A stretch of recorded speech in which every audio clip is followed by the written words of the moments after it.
is Norris Smith. I am the ETPL specialist here at WorkSource, Georgia. The purpose of today's presentation is to pass along information regarding the new ETPL federal requirement for training providers that went into effect on July 1st of this year, and what that means for everyone moving forward. Today's agenda will consist of 3 points. What is the purpose of the information you'll be submitting and why? What format will you be submitting the information in and how? Also, what is the reporting period for the reports? Under the federal WIOA program, performance data is required on all students who are in a course of study that is on the state ETPL. That means that you were supposed to be reporting this information on every student in a WIOA approved class, regardless if they were a WIOA participant or not. We had a waiver that made it so that we only had to report on WIOA students, and unfortunately, the United States Department of Labor did not approve the waiver for the next reporting year.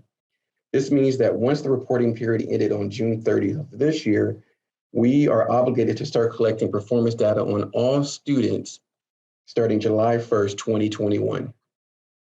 The data you submit will be used in 2 ways. One, the local workforce development office and/or the state can use the data to remove, approve, or disapprove any current or future training courses your institution has on the ETPL. The second use comes from the United States Department of Labor, where they have created a website that lists program outcomes for consumer choice. Say, for example, a potential student lives in Northwest Georgia and wants to go in the nursing field, but doesn't know which provider to use. Based on the information submitted to the website, they would be able to make a better informed decision based on graduation rate, employment rate, and wages after completion. The website can be found at trainingproviderresults.gov. Each provider will be required to have a representative at each institution set up a user profile account on the state website, worksourcegaportal.com. This website can be used to manage your current ETPL programs and upload the student performance data. I will quickly show you how to set up a user profile account. Again, the website is worksourcegaportal.com. Once here, you will click the sign in button at the top of the screen. You will then scroll down to option 3, create user account, and click on provider.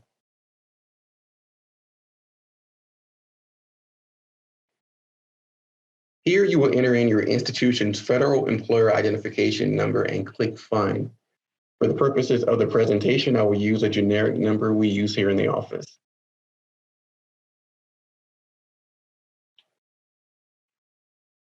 It brings up your institution. You will hit select. Again, you're at the provider user registration page. You see the name of your institution, scroll down and enter in information in every box that has a red asterisk. I will enter the information now.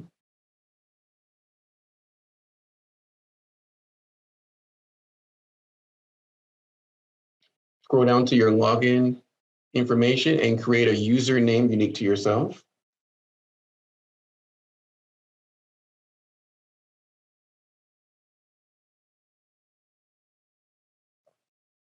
Create a password unique to yourself.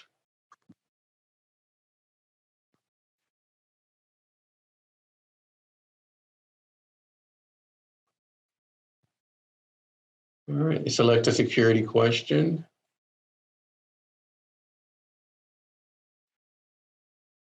And preferred notification method. I will choose email rather than internal message. The system has an internal message system, but it's best to use your email. You want to hit save. Okay, at this point, your registration has been sent to the state office to be verified. Once then, we will activate it and you will receive notification back that your account is now active. At that point, you'll be able to log in and access all of the profiles for your institution and programs that are available. At this point, I will show you how to create a user account if you do not know what the federal identification number is.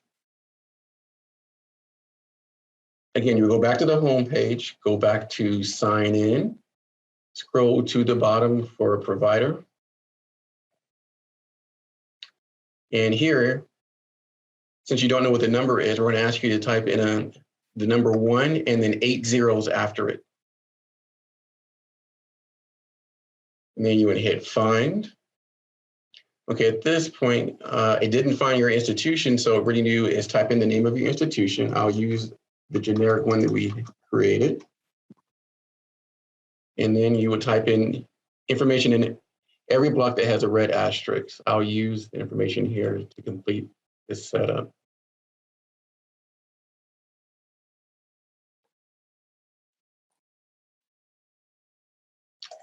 Again, create yourself a username unique to yourself.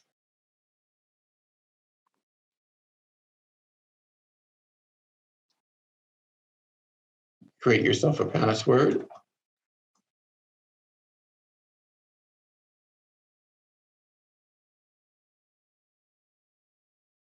And then select a security question.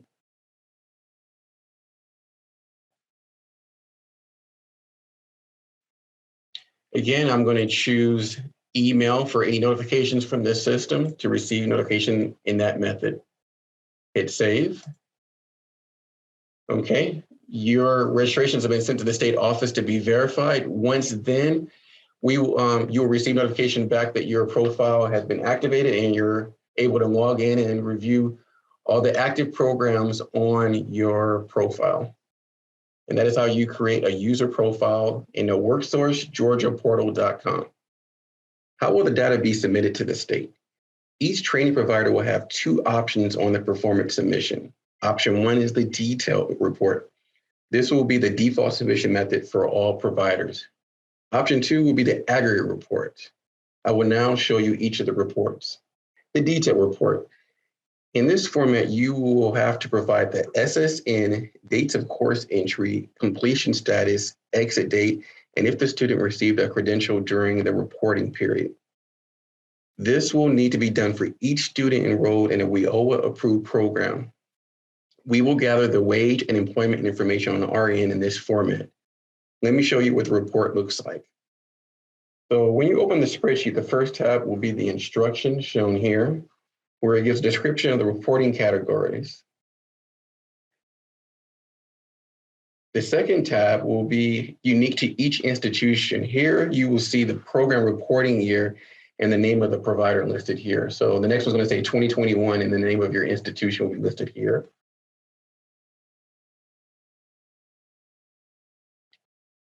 Also, the name of each of your current ETPL programs your institution has. So this institution only has 2 programs here. So if you had 15, all 15 will be listed here, and it will have a link to the spreadsheet on the side. So you should see all of your current ETPL programs listed here once you download the file here. The next tab is where you would enter the information in for each individual program. The header will already be completed with the program name, the zip code, and the appropriate credential for the program. You will simply enter the information in the 5 columns shown below here. Your SSN, the start date of each of the participants, their current status, which will be a drop-down box, and you have to select enrolled, completed, withdrew, or transferred. The exit date, if they exited during that program year, and if they received a credential or not. You do yes, no, or unknown. I will now show you the aggregate report. The aggregate report is a little more work for those who wish to use this format. This report will require you to follow up with each and every WIO student approved of the program to 1 year after completing the program. You will need to track employment, earning matrix, and credential attainment outcomes. So when the spreadsheet opens, the first tab you're going to see again will be the instructions, where it gives you a description of each of the reporting categories and the dates. The second tab will be the listing of all the programs the institution has, followed by the reporting categories. So again, you have the program year here, it will have your institution here, and a list of all the current programs you have. So instead of the other one where you have to, each individual student is listed, this one is each individual current active program you have on the ETPL. So this institution only has 2 programs. So based on that, this is the information they're going to have to enter. Next year, when you download this, the dates are going to be a little bit different. So this is just the template. So for this one, so basic accounting, they'll enter in total enrolled, anybody that was enrolled during this time period, the total program exiters, anyone who exited during that time period, all individuals who completed, you put the number there.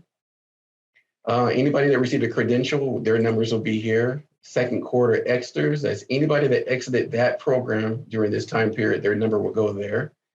The number that are employed, their number here.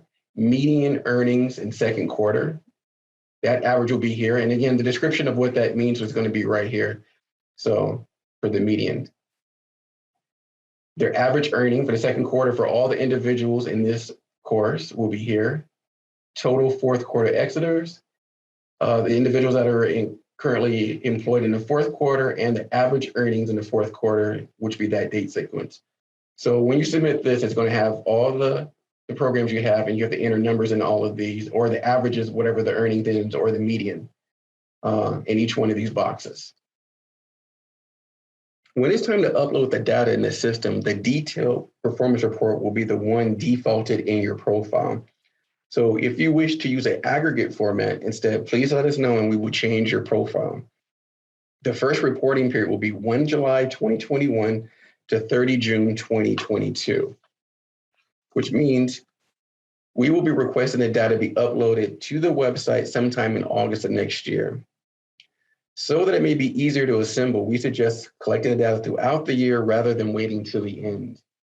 For those providers unable to complete either format or wish to be removed or have programs removed from the ETPL, please send us an email and CC your local workforce development office as well.